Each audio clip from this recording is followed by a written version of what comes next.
네, 반갑습니다. 우리가 자기 자신이 해결할 수 없는 문제를 만날 때는 우리는 마음속으로 생각이 듭니다. 지금 내가 무언가 해야 되는 것 아닌가? 이러고 있다가는 망하는 거 아니지? 아닐까? 아니, 이러면 안 되는데, 이런 마음의 속삭임이 있습니다. 무조건 일을 해야 된다. 안 그러면 끝장날 거다.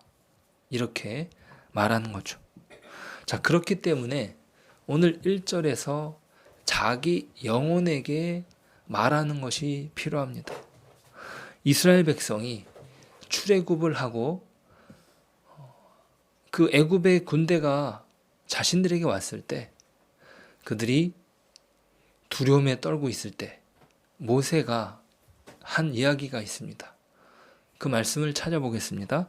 출애굽기 14장 13절입니다. 모세가 백성에게 이르되 너희는 두려워하지 말고 가만히 서서 여호와께서 오늘 너희를 위하여 행하시는 구원을 보라. 너희가 오늘 본 애굽 사람을 영원히 다시 보지 아니하리라. 여호와께서 너희를 위하여 싸우시니 너희는 가만히 있을지어다. 아멘. 자, 모세가 백성에게 이르는 것은 두려워하지 말고 가만히 서 있으라는 것이에요. 그 이유는 하나님이 행하시는 구원을 보라는 것이죠. 그들은 왜 자신들을 출애굽시켜가지고 왜 여기서 우리를 죽게 했냐, 우리의 매장지가 여기가 되었냐라고 불만과 불평을 늘어놓습니다. 자, 그들이 할 수 있는 일이 아무것도 없다라고 하는 사실 앞에 지금 두려움에 떨면서 막 떠드는 거예요.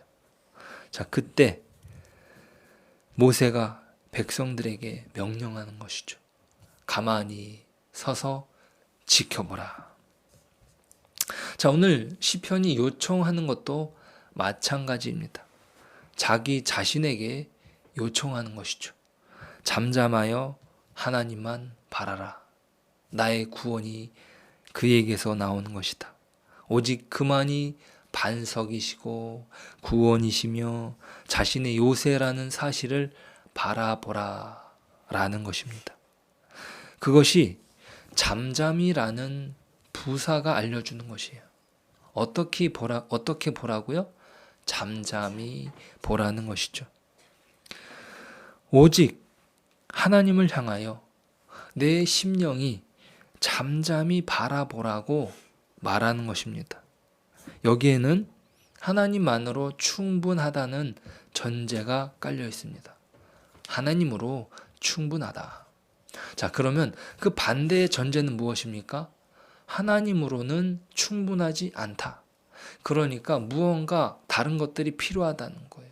더 힘센 사람이 필요하거나 재물이 필요하거나 뭐 정치적인 어떤 압박이 필요하다 이러면서 불만이 일어나는 것입니다.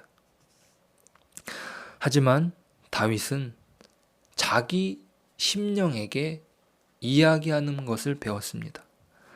내가 살아가는데 필요한 것은 딱 하나뿐이고 그것은 나에게 이미 주어졌다. 내겐 하나님과 전능하신 아버지의 사랑과 돌보심만 있으면 충분합니다.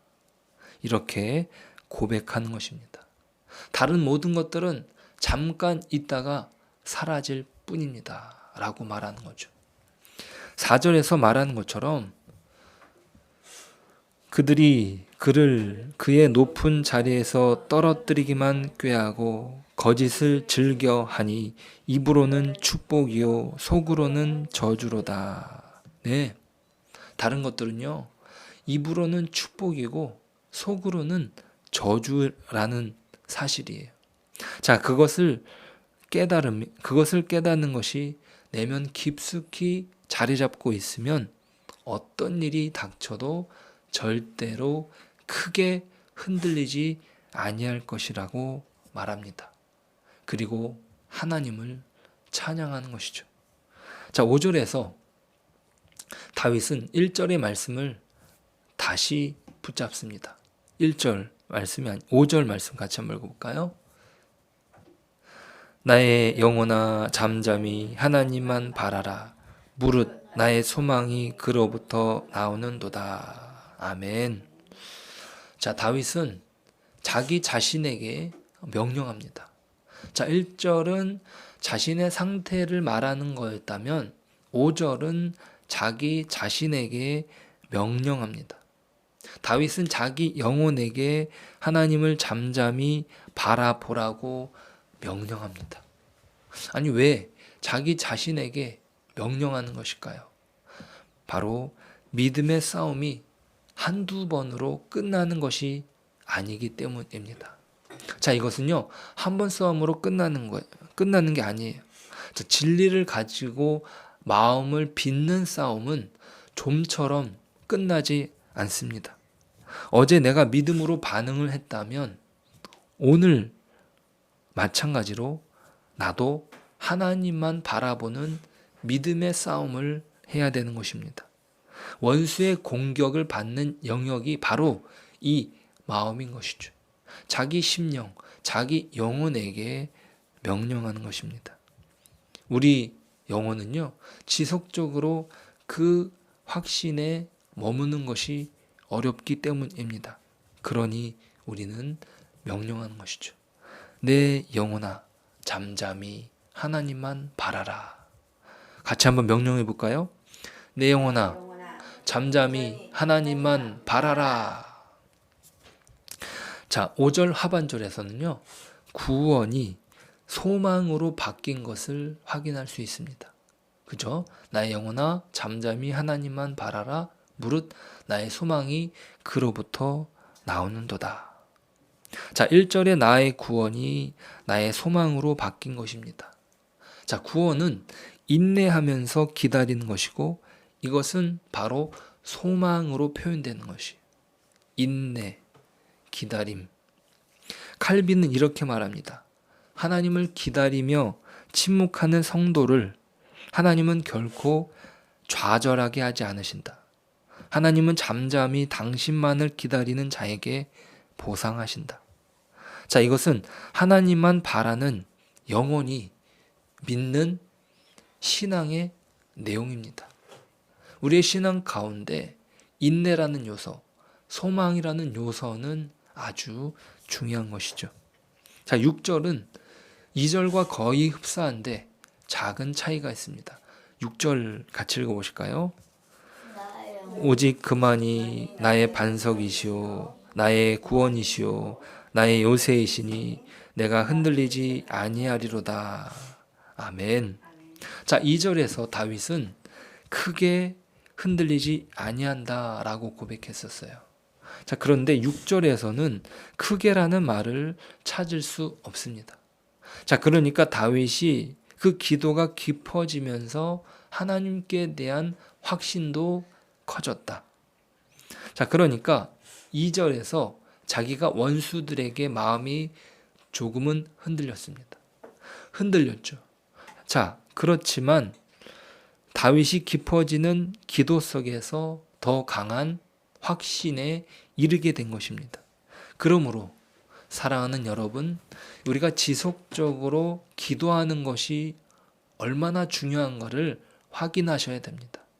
우리의 기도가 끊어지지 말아야 되는 것이죠. 우리가 기도하는 가운데 하나님께 대한 신뢰와 그 믿음이 점점 굳어지는 것이고 더 확신으로 나아갈 수 있는 것입니다. 자, 기도하면서 우리가 얻는 것은 단순히 응답만이 아닙니다. 기도하는 가운데 하나님을 신뢰하고 기도하는 가운데 인내를 배우고 그 가운데 우리를 더 많이 기도하게 하십니다. 그 과정을 하나님은 결코 헛되게 쓰지 않으십니다. 그 과정을 통해서 반드시 이루시고자 하는 일이 있으십니다. 우리가 그것을 경험하고 또 그 과정을 통해서 우리의 믿음이 더 깊어지는 그런 경험을 하시길 주님의 이름으로 소망합니다. 자, 이제 하나님만 의지하는 사람은 더 이상 다른 것을 의지하지 않습니다. 9절을 보시면 9절 아 슬프도다 사람은 입김이며 인생도 속임수이니 저울에 달면 그들은 입김보다 가벼우리로다. 아멘. 자, 여기에서 사람과 인생이라는 표현이 나옵니다. 자, 원어로 본다면 이 사람은 아담이에요. 그리고 인생은 이쉬입니다. 이쉬. 우리 이쉬 이게 아니라 히브리어로 이쉬가 바로 인생이라는 뜻이에요. 자, 이거를 해석을 한다면 아담의 아들 그리고 남자의 아들 이렇게 각각 해석할 수 있습니다. 아담의 아들, 남자의 아들. 자, 그런데 이 뜻은 신분이 높은 사람과 또 신분이 낮은 사람으로도 해석할 수 있습니다. 자, 그래서 세번역에서는 이렇게 해석이 되는데요. 신분이 낮은 사람도 입김에 지나지 아니하고 신분이 높은 사람도 속임수에 지나지 아니하니 그들은 모두 다 저울에 올려놓아도 입김보다 가벼울 것이다. 자, 이 둘을 저울에 달아도 한낱 한숨에 불과하다고 말하는 것이죠. 자, 본문이 말하는 것은 인생은 짧고 허무해서 잘나고 못나고 아무런 차이가 없다는 것이에요. 자, 입김이라는 단어는요, 전도서에서는 헛되다라고 번역되어 있습니다. 헛되고 헛되니 모든 것이 헛되다라고 하는 그 전도서의 중요한 단어가 오늘 시편에서는 바로 입김이라고 말하는 거죠. 우리가 입김 불면 어떻게 됩니까? 헛된 거예요. 그냥 공허하게 날아갈 뿐이죠. 어떤 사람은 대단해 보이고 권력과 위세가 등등합니다. 하지만 성경의 관점에서는 그 모든 것이 다 헛되다라고 말하는 것이죠. 자, 오늘날로 따진다면 사회주의나 자본주의나 다 무엇도 나은 세상을 불러오지 못합니다. 진보나 보수나 너나 할 것 없이 욕심이고 욕망일 뿐입니다. 더 나은 세상을 가져다 줄 것 같지만 그 안에 욕심이, 욕망이 자리 잡고 있는 것이죠. 누구나 우러러보는 유망한 직업도 그 빈속을 채워줄 수 없는 것이죠. 자, 그렇다면 우리는 무엇을 의지해야 합니까? 바로 강하면서도 인자가 넘치는. 그러니까 오늘 시편에서 하나님에 대한 표현이 바로 그것이에요. 하나님은 강하십니다. 그런데 하나님은 인자하십니다. 자, 이것이 오늘 시편의 마지막에 기록되는 하나님의 모습이에요. 11절, 12절 한번 읽어볼까요? 하나님이 한두 번 하신 말씀을 내가 들었나니 권능은 하나님께 속하였다 하셨도다.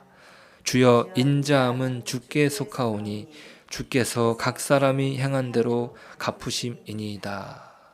아멘. 자, 어떻게 권능이 있으면서 동시에 사랑이 있을 수 있단 말인가? 자, 권능으로 행한다는 것의 대표적인 것은 바로 심판입니다. 자, 심판이 이루어지는데 따라오는 것이 바로 징계인데요. 그 징계는요, 가혹한 것입니다. 그러니까 징계가 행해지는 그 권능 안에는 사랑이 보이지 않아 보이는 거죠. 자, 그런데 하나님은 우리에 대해서 우리의 죄에 대한 가혹한 집행을 면제해 주시는 대신에 하나님께서 스스로 그 죄에 대한 대가, 십자가를 가지고 형벌을 받으셨습니다. 자, 그러니까 우리는 그 십자가에서 하나님의 권능과 하나님의 사랑을 한꺼번에 보게 된 것이죠.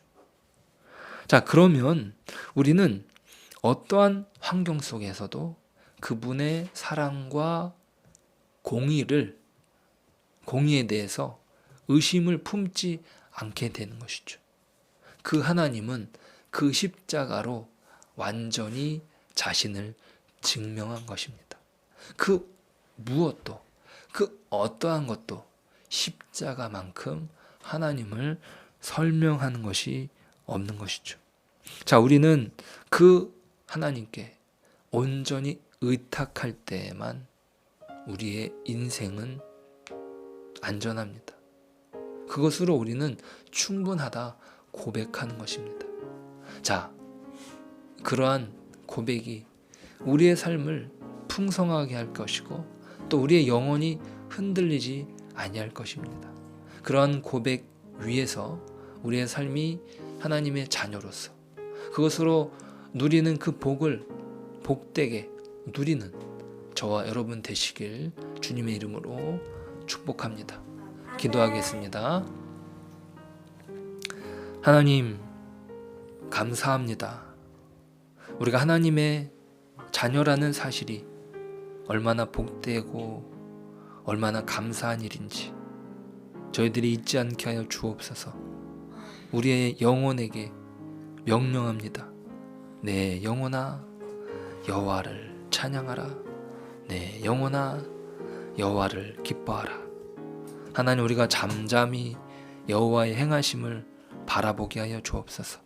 그것으로 우리의 인생이 참으로 복되고 또 그것으로 누리는 그 기쁨을 또 우리가 이 땅에서 나눌 수 있도록 저희들을 하나님의 복된 자녀로 인도하여 주옵소서. 예수님의 이름으로 기도드립니다. 아멘.